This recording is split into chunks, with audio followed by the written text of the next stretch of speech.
Hi, my name is Sandra Hayes from Asher Eddie Grace, here to talk about creating space for your routines. This is the week 2 recap. Hopefully by now you're 2 weeks in to establishing your routines for yourself as you're looking to reboot and reset your activities to accomplish whatever goals you've set for yourself. So what were some of the week 2 changes that I made? If you recall last week, I discussed I was going to relocate my alarm.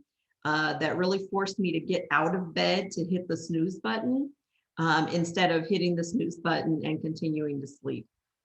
Also, my plan was to move breakfast and coffee to the dining area instead of the couch where I was often catching up on morning news. And I also wanted to um, eliminate social media and morning news because all three of those things in tandem, having breakfast and coffee on the couch, hitting the snooze button, as well as getting sucked into watching the morning news or social media was eating into my time for things that were really important to me. So the relocating of the alarm worked out really well. It did force me to get out of bed. And then once I was out, as I suspected, I stayed out of bed. So I didn't hit the snooze button and then get back in the bed. So that was a really good change for me last week. There were only a couple of days where I kind of ignored the alarm for a little bit, but I could only ignore it for about 6 minutes at a time. Breakfast and coffee, this one was a little bit more challenging. Breakfast, the eating of breakfast was very easy to relocate to the dining table. It didn't feel like a disruption. But what I found myself doing was after I finished eating and I still had coffee to drink, then I would move from the dining table to the couch to drink my coffee. And there were a couple of days that it certainly did impact my timing and getting ready for my next activity, which is working out, which is what I do after I have breakfast.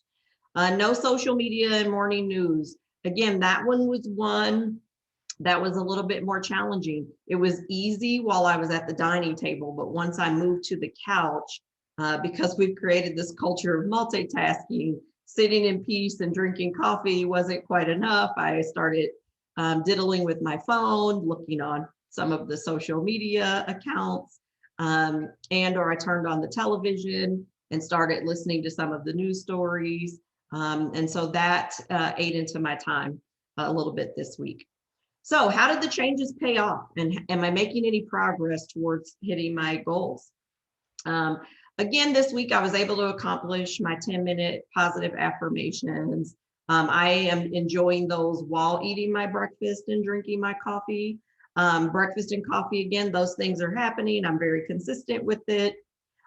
This week I was able to get all of my workouts in for Monday through Friday. I also work out on the weekend. I really just set a daily goal of 30 minutes for myself. So if I hit 5 over the course of 7 days, then I feel good about myself. And workouts don't have to be intense if that's one of your activities. For me, I started last year with just walking and the peace of listening to the birds, smelling the pine trees that are flourishing right now can be a very peaceful activity, and it's still good for your health if you're on that journey.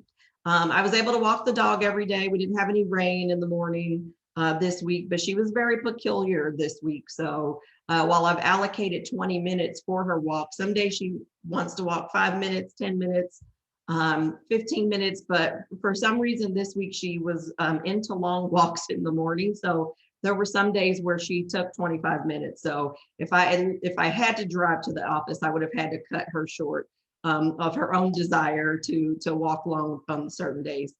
40 minutes of commute timing. And if you remember, this is why I'm doing this. I've established really good routines over the last year, but I haven't had to commute to work every day. So I'm trying to get myself ready and in a mindset of how do I maintain those good habits and routines that I've established while also factoring in commute time. So this past week, I was able to accomplish that 2 out of 5 days, which is an improvement week over week. So the prior week, if you recall, I only achieved that once. This week, I was able to do it twice. So again, I'm making steady improvement. which is all the reasons why I'm doing this. So would love to hear what progress you made in your second week of accomplishing your goals, and what changes did you make that the rest of us need to consider. So the week ahead, this is a you versus you moment. You are doing this for yourself. And just remember, it takes 21 days to build habits, so don't quit on yourself. Give yourself grace. Think about what changes you can make starting Monday. Here are a few changes that I'm going to make. More consistent bedtime. So I like to have 7 to 8 hours of sleep. I prefer 8, but 7 to 8, I still feel good and refreshed in the morning. What I noticed, there were a few days this week where I stayed up much later than my normal bedtime, and I was very groggy when I got up the next day, and I was slower to move and react. And so I'm going to really try this week to be more consistent with my bedtime, that it allows me for that 7 to 8 hours of sleep. Also, I'm going to move coffee to the dining table. So last week I had some success with breakfast at the dining table. I'm going to hold myself accountable this week to finish my coffee at the dining table as well. I'm going to keep on the list, no social media and morning news. Again, that was a distractor for me last week. And it impacted my ability to save that 40 minutes that I wanted to have for myself. I would love to hear, as you're thinking about what changes you need to make, what's getting in your way, please share, and what you're going to do about it. Have a great week, and good luck with your routines and creating space for them this coming week.